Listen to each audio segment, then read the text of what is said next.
कहान 8। अब आगे। पलक भरे मन से पूछती हुई अनिकेत की आंखों में देखती है जहां हमेशा की तरह वाले शांत भाव थे। वे एक रेस्टोरेंट के आउटर हिस्से में बने डाइनिंग एरिया में थे जो गार्डन के पास था। उन्होंने वहां लंच किया और अब तीनों को वही खेलता छोड़कर वे दोनों एक एकांत टेबल पर बैठे बात कर रहे थे। प्रोफेसर ने हेल्प मांगी है तो मैं कैसे इनकार कर सकता हूँ, पर इस तरह आपका जाना मुझे अच्छा नहीं लग रहा। बहुत छोटा सा काम है, कोई इंस्क्रिप्शन पढ़ना है, जल्दी ही काम खत्म हो जाएगा और 1 हफ्ते में लौट भी आऊँगा। पता है जब आप इस तरह कहीं जाने को कहते हैं तो मेरा मन डर से भर जाता है कि पता नहीं फिर कितने दिन बाद मैं आपसे मिल पाऊंगी। कहती हुई पलक की आवाज़ भर्रा जाती है।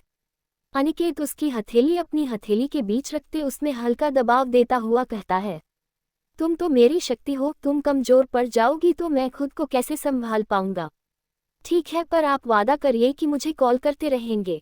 इस पर अनिकेत मुस्कुराते हुए हामी में सर हिलाता है। तभी पलक अपना हाथ खींचती हुई अपने हैंडबैग से कुछ निकालती हुई कहती है, एक तो आपकी एकमुखी माला भी अब आपके पास नहीं तो मुझे और भी डर लगता है। आप भी जाने किन किन मुश्किलों में फंस जाते हैं, ये लीजिए।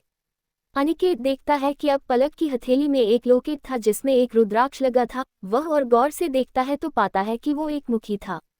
ये कहाँ से लिया? ये मुझे मंदिर के एक साधु ने दिया, पता नहीं क्यों, पर इसे मेरी हथेली में रख दिया और जब तक मैं समझती और कुछ पैसे निकालती वो भीड़ में गुम हो गए। मैंने उसी वक्त सोचा लिया था आपको दूंगी, पर इस तरह देना होगा नहीं जानती थी। असली लग रहा है, मुझे तो पहचान नहीं अब असली हो या नहीं, पर मेरा इसे लेकर विश्वास पूरा खरा है। लीजिए, इसे आप पहन लीजिए, अब महादेव ही आपकी हर मुश्किल से रक्षा करेंगे। तुम बोलो तो तुम्हें दिल्ली छोड़कर वापस आ जाओ। ऐसा क्यों करेंगे आप? अब जो आपने तय किया है वही ठीक है, फिर 2 बार क्यों परेशान होंगे? आप अपनी गाड़ी से रहेंगे तो परेशानी नहीं होगी। हमारे लिए आप कैब बुक कर दीजिए क्योंकि बच्चों का स्कूल है तो ज़्यादा छुट्टी भी नहीं करा सकती। सच में तुम परेशान तो नहीं होगी ना? हाँ, सच में मुझे कोई परेशानी नहीं, मुझे तो बस आपकी फिक्र है। इस तरह आपका जाना पता नहीं क्यों मन ढेरों शंका से भर दे रहा है कि पता नहीं उस खुदाई से जाने कौन सी आफत निकली होगी। पलक बच्चों की तरह मुंह बनाती कहती है, जिस पर अनिकेत मुस्कुरा उठता है। बच्चों के साथ अपना ख्याल भी रखना। वैसे रचित भी आ रहा है न इस बार अपरा के जन्मदिन में? हाँ, इस बार तो अपरा ने उससे प्रॉमिस लिया है, अब तो जरूर आएगा। वैसे तो हर बार कोई न कोई बहाना बना देता। झलक के बाद से कितना अकेला हो गया है, मुझसे तो उसकी हालत देखी नहीं जाती, इसलिए मैंने इस बार एक चीज तय कर ली है। इस पर अनिकेत अनबुझे भाव से उसे देखता है तो पलक आगे कहती रहती है, और क्या कब से कह रही हूँ कि अपने लिए कोई लड़की पसंद कर लो, पर मेरी सुनता ही नहीं। अब जब मैं उसकी बड़ी बहन बन गई हूँ तो मेरी भी कोई जिम्मेदारी है। मैंने इस बार उसके लिए एक अच्छी सी लड़की सोच ली है। सोच क्या, तय ही कर ली है, बस रचित से उसकी एक मुलाकात करवानी है। हाँ, ये भी ठीक है, मैं भी यही चाहता हूँ कि वह अपनी जिंदगी में रुके नहीं। हाँ, कुछ चीज़ों की वापसी संभव नहीं, पर कुछ हद तक उन्हें ठीक किया जा सकता है। गहरा उच्छ्वास लेती हुई वह अब उस ओर देखती है जहाँ तीनों बच्चे मौजूद थे, जबकि अनिकेत किसी कॉल में व्यस्त हो गया था। तीनों बच्चे रेस्टोरेंट के आउटर डाइनिंग हिस्से में बैठे थे, जहाँ एक खूबसूरत गार्डन और झूले हैं। सामने फूलों से सजी हरियाली थी। अपराजिता, रुद्राक्ष और परी वही बैठे थे। रुद्राक्ष वही एक कुर्सी पर बैठे बैठे कोई किताब पढ़ रहा है। काफी समय से उसकी नजरें एक बार भी उठी ही नहीं। वही अपराजिता, जिसकी आंखों में हर वक्त शरारतें कूदती रहती, और यहाँ इतने झूले देखकर उसके पैर जमीन पर टेके नहीं रहे। वह बारी बारी से कभी झूले को देखती है, कभी अपनी छोटी बहन परी को, जो मासूमियत से बगल में बैठी थी। परी फूलों की तरफ देख रही थी और कभी कभी तितलियों की तरफ इशारा करती। उसका मन खेल कूद का नहीं, बल्कि बस तितलियों को निहारने का था। अपराजिता शैतानी भरे स्वर में बोली, अरे रुद्राक्ष भैया, तुम्हें ये झूले नहीं दिख रहे? इतनी शानदार जगह है और तुम यहाँ किताब में घुसे बैठे हो। रुद्राक्ष बिना नजरें उठाए गंभीर स्वर में जवाब देता है, अपराजिता, हमें बस कुछ मिनट और इंतजार करना है, तब तक तुम शांति से बैठ सकती हो तो बैठो। अपराजिता उसकी बात पर कोई ध्यान नहीं देती। उसकी शैतानी योजना बननी शुरू हो गई है। वह इधर उधर देखती है और एक बड़ा झूला देखती है जो एकदम खाली है। वह उचककर उठती हुई परी की तरफ देखती है। अपराजिता मुस्कुराते हुए, परी, झूला झूलना है, चल मैं तुझे झूले पर बिठाती हूँ। परी मासूमियत से कहने लगी, नहीं दीदी, मुझे तितलियां पसंद हैं, झूला गिर सकता है। अपराजिता आंखें नचाते हुए कहने लगी, अरे बाबा, मैं हूं ना, गिरने नहीं दूंगी। और देख, वो झूला कितना बड़ा है, हम दोनों उसमें साथ झूलेंगे। रुद्राक्ष अपना ध्यान किताब से हटाकर माथे पर हल्की सी शिकन लाते हुए अपराजिता की ओर देखता हुआ कहता है, तुम फिर कोई शरारत करने वाली हो?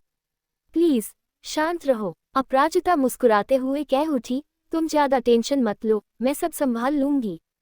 इतना कहकर अपराजिता परी का हाथ पकड़कर उसे झूले की ओर ले जाती है। परी थोड़ा घबराई हुई भी थी तो उत्साहित भी।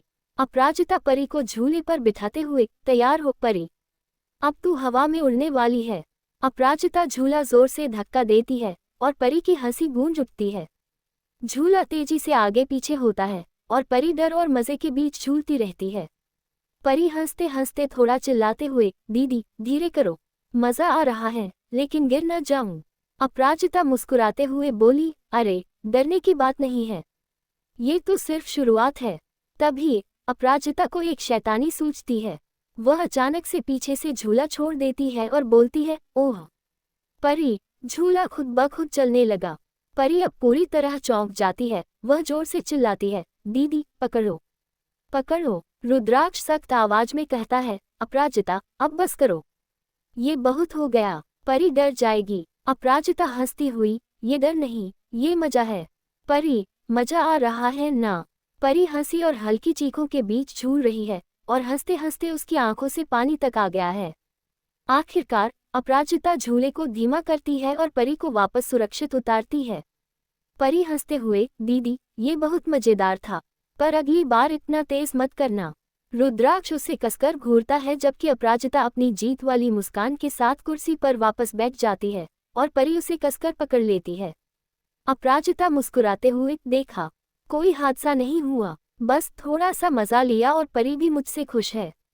रुद्राक्ष सिर हिलाता है और वापस अपनी किताब में डूब जाता है, लेकिन उसकी हल्की मुस्कान बताती है कि उस समय कोई हादसा नहीं हुआ। इससे उसे अच्छा लगा।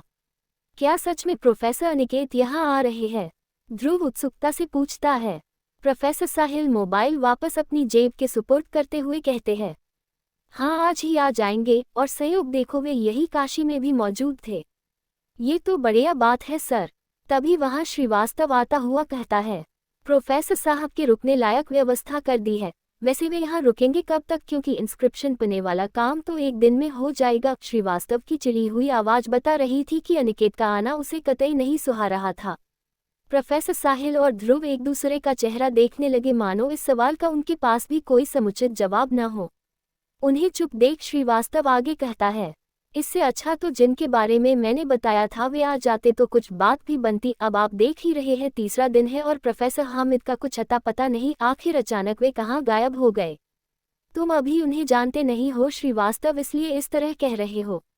आप नहीं जानते मिस्टर जे सर को, उनकी तुलना किसी से नहीं। फिलहाल मैंने उन्हें ईमेल कर दिया है, अगर वे राजी हो गए तो समझिए हम लकी होंगे। ठीक है, अच्छा एक और टैंक ठीक करा लो। क्यों सर? प्रोफेसर साहिल की बात पर दोनों एक साथ पूछ उठे। प्रोफेसर हामिद की भांजी भी आ रही है, हमें उनके लिए भी व्यवस्था करनी होगी, साहिल ने कहा और तुरंत ही बाहर को निकल गया। उसके निकलते दोनों भी उस टैंक से निकल गए। वे प्रोफेसर हामिद के टैंक में ही खड़े थे जहां वह इंस्क्रिप्शन रखा था। सबके निकलते वहां जैसे कोई हवा का गोला सा घूमने लगा जिस पर उनकी दृष्टि नहीं पड़ पाई। कहानी आगे जारी रहेगी। कहानी पसंद आने पर लाइक करें, सब्सक्राइब करें और मित्रों से साझा करना बिल्कुल न भूलें। धन्यवाद।